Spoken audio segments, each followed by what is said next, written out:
ঘটনাটা কালকে আমি আমার বাড়িতে গেছিলাম। কোন জায়গায়? খুমুলুং গেছিলাম। তারপরে তারপরে আমি যাওয়ানোর সময় দরজা ভিতর থেকে লক চক দিয়া এদিক দিয়া বাইরেছে, তালা মারিয়া বাইরেছে, গেট টেট সব তালা। তারপরে গেছে আমি 5টার দিকে, ফ্যামিলি বাচ্চা আমি 5টা নাগাদ আপনি বাড়িতে চলে গেছে? বাড়িতে এডিসি চলে গেছে। তারপরে যাওয়ার পথে সকালে ভোরবেলা আমি ডিউটি যাবো, এ সময় ফ্রেশ হইয়া ড্রেস পড়ছি। তারপরে আমার জেঠুসের ছেলে ফোন করছে, মশা তোমার বাড়িতে চোর ঢুকছে মনে, দরজা ভাঙা। তারপরে হেরা দেখেছে, হেরা কইছে ও চোর ঢুকছে।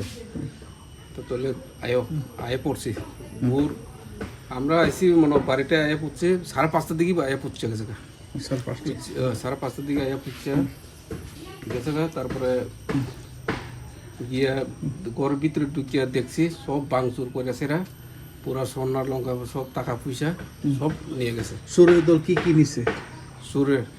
সুরের দল কি কি নিছে? স্বর্ণ যতটি ঘটরেছে, স্বর্ণ আছে, টাকা আছে 50,000 টাকা ক্যাশ আসলো, আর স্বর্ণ কমসে কম 2 পরিবারের স্বর্ণ আছে কিনা, 2 ফ্যামিলির স্বর্ণ আছে। তারপরে এগুলো বেশি 15 লাখের উপরে আমার স্বর্ণ আছে, 15 লাখ এদিকে সব নিয়ে গেছে।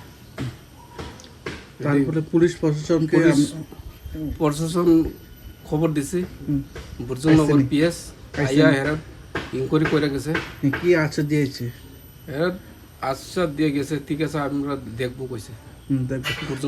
আপনারা এই এলাকায়, রামদাসকোপড়া এলাকায় গত 3 মাস আগে একটা বাইক যেটা চুরি হয়েছিল, বাইক তো চুরি হয়েছে রামনাথকোপড়া এলাকার কালীনগরে হয়েছে একটা, রামনাথকোপড়া একটা চুরি হয়েছে। এই বাইকটা কি উদ্ধার করা হয়েছে?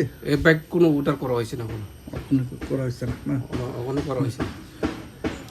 এখন আপনি প্রশাসনকে কি বলবেন? কি আমি প্রশাসনকে আশা করি মানে চোরটা যাতে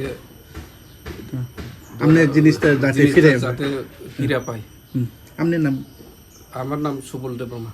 এই এলাকার নাম রামনাথকোপড়া, পোস্ট অফিস হয়েছে দীনবন্ধু, পিএস হয়েছে বুর্জনগর। করেন কিন্তু আমি টিএসআর কর্মী।